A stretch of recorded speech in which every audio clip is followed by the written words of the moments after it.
So in this video, I'm going to show you guys how to do a TCM calibration on your Agra GPS CRG receiver.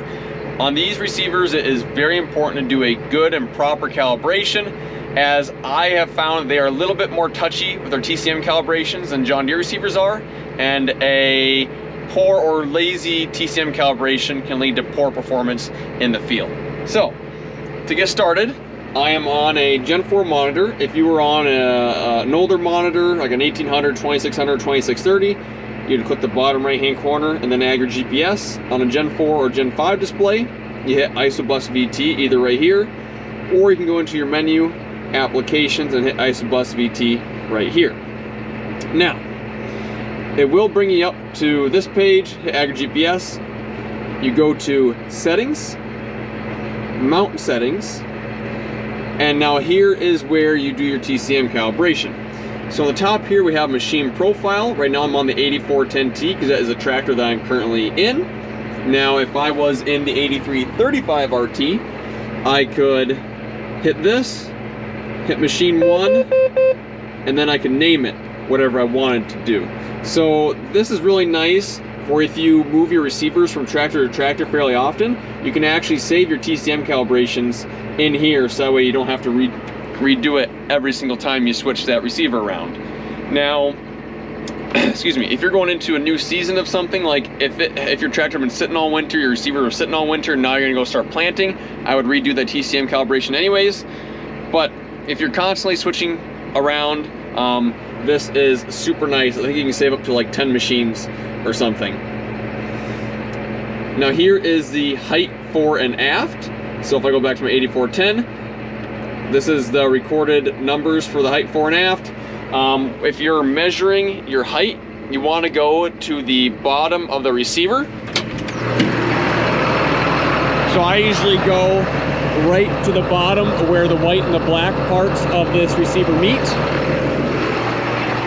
Or if you want to, you can go into your equipment manager and your values should be inputted in here.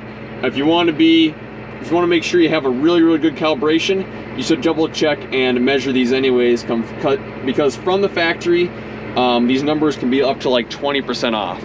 So get your tape measure out, measure your height, measure your GPS inline offset, which is the same as your fore and aft, and make sure those are good. And then to start the calibration, you hit this button. Now you can do between 1 and 3 trials. So that's how many times you turn around and can put your axles in the same spot. They recommend 3.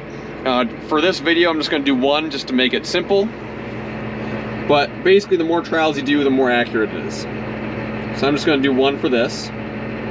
Hit next. Park on a firm, flat surface and precisely mark the wheel locations, or in this case, the axle locations. So it is important to be on a firm surface. If you're on like a squishy yard or grass or in a field where you're compacting, when you turn around, your tractor could actually be sitting at a different angle because different parts of the dirt compact differently. So it's very important to either be on cement or a very hard packed yard. In this case, our gravel yard here is very compact. So what I do is, some people use spray paint or they use their foot to mark the spot of dirt. I use scrap pieces of wood. I line it up with each axle and I put it about that far away from the tire or the track or whatever you got, like that, and then do the other side. So there I got all 4 pieces of wood very close to the tracks, and you want them pretty dang close to the tires or to the tracks, so that way when you turn around you have very little area of places where you can screw up and get the tractor in a different spot. So now that I got all the axle locations marked out, I'm going to hit next. It's going to calibrate.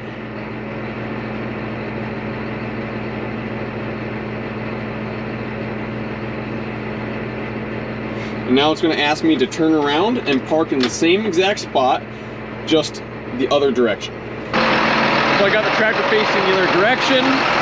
All my pieces of wood are lining up very well with my axles. My distance between the wood and the track is pretty good. This side as well. Now I can hit next.